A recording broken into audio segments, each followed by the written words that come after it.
Pozdravljeni. Mnogi ljubitelji Formule 1 se sprašujejo, kako bi se dalo rešiti hibe, ki jih vidimo pri Ferrariju, še pomišljaj 25.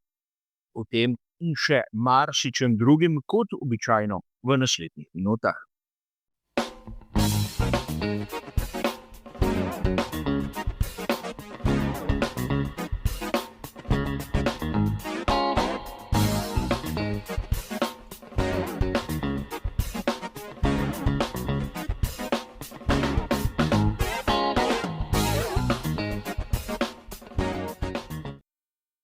Vsakemu izmed nas, navdušencev Formule 1, je jasno, da letošnji Ferrari še pomišljaj 25 ni na nivoju onega, ki smo ga videli lani, še pomišljaj 24.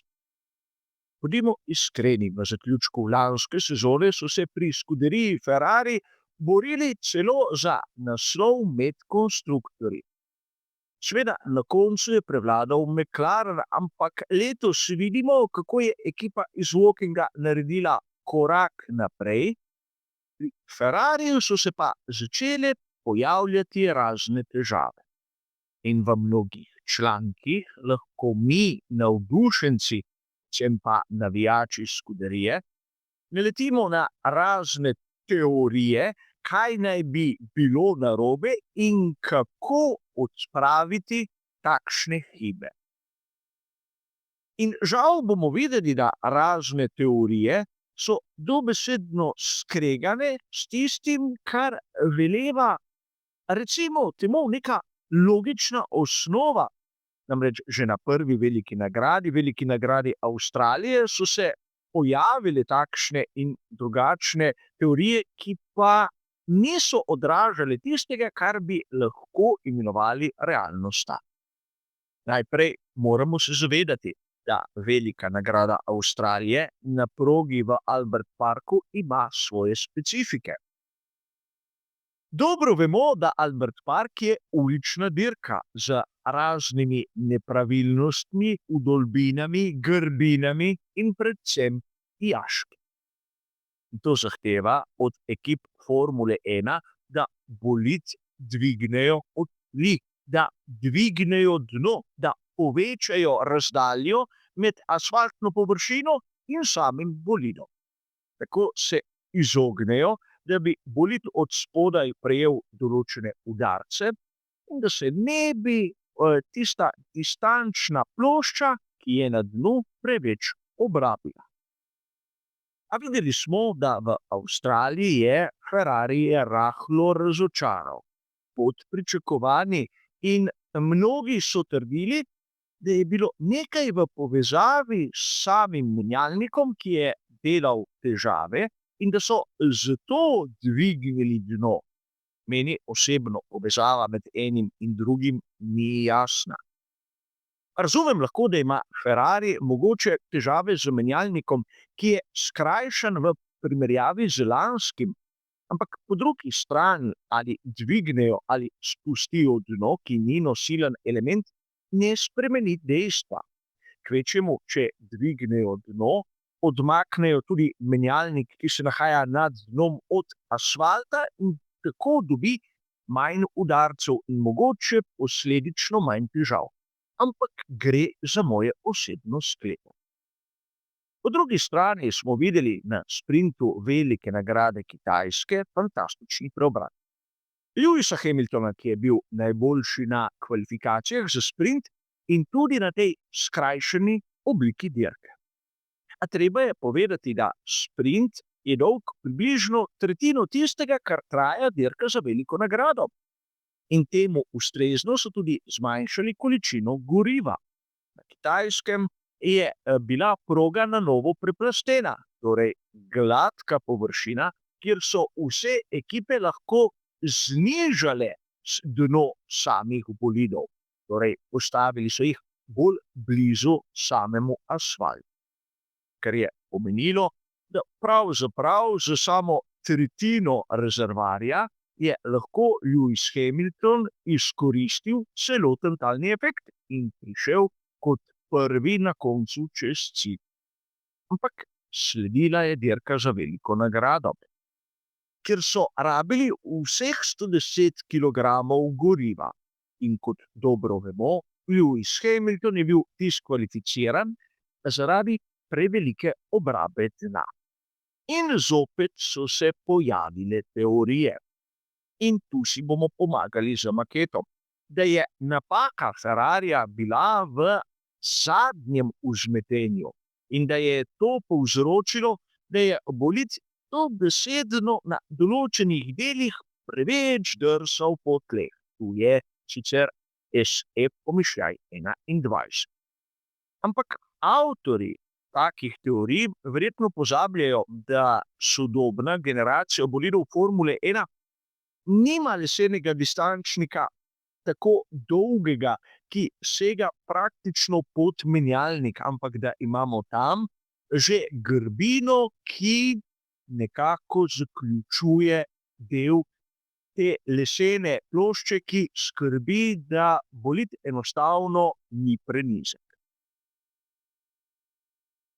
In tudi če sprejmemo teorijo, da je zadek Ferrarija bil tisti, ki je segal preveč navzdol, si lahko predstavljate, kaj bi se zgodilo s samim difuzorjem, ki je čisto tu pri koncu, če bi se zadeva začela tako premikati, tako nihati.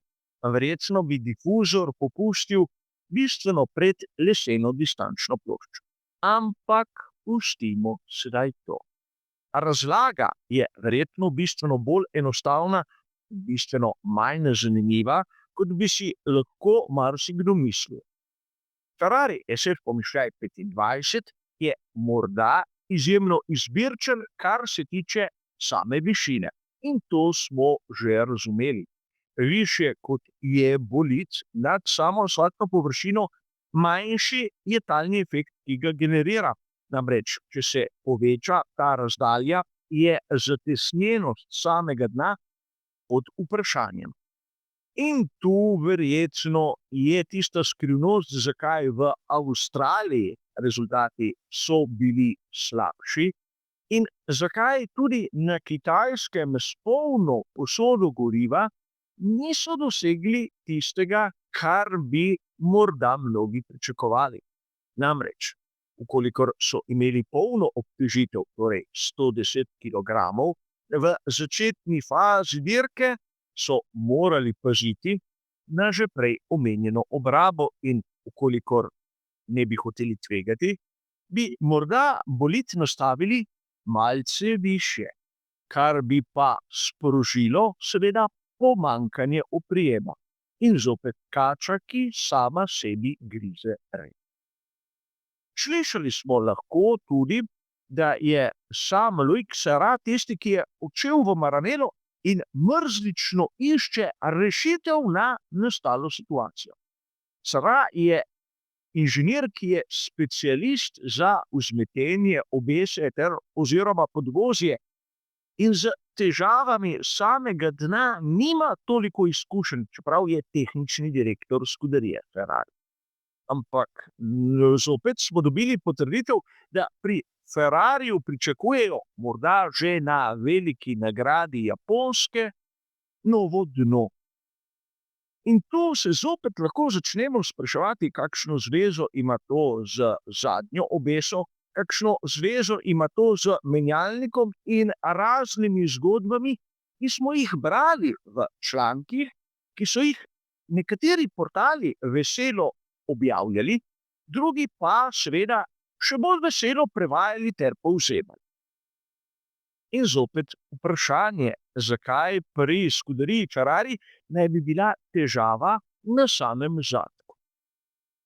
Prijatelj kanala, nekdo, ki se spozna na Formulo 1, me je prav včeraj vprašal, a ne bi bilo bolj logično, da je težava spredaj, na prednjem vpetju, na prednjih obesah, ki so popolnoma nove v letošnji sezoni in ne na tistih lanskih, ki so že preizkušene tam zadaj in kjer točno vedo, zakaj gre. Jasno je, da seveda Pool Road zahteva drugačno nastavitev, kjer morda pri Scuderii Ferrari niso tako vešči. In strinjam se s to teorijo.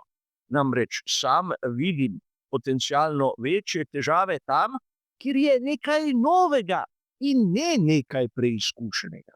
A verjetno mnogi avtorji, ki pišejo rafalno članke, se ne strinjajo s takšnim preveč enostavnim pogledom, ki bi lahko razložil marsikaj. A ne smemo obupati. Namreč videli smo, da baje tudi pri Ferrariju so ugotovili, da je srž težav tam pri tisti izboklini okrog menjalnika in pri samem difuzorju. In morda že čez nekaj dni na začetku velike nagrade Japonske bomo videli tu bistvene spremembe. O tem bom seveda poročal, ko bom v roke dobil uradne dokumente. Ampak kar se tiče tega nekako ustvarjanja vzdušja okrog raznih težav pri modelu SE Pomišljaj 25, ki morda tudi niso resnične, je pa seveda to vse. Hvala za vašo pozornost in nasvidenje.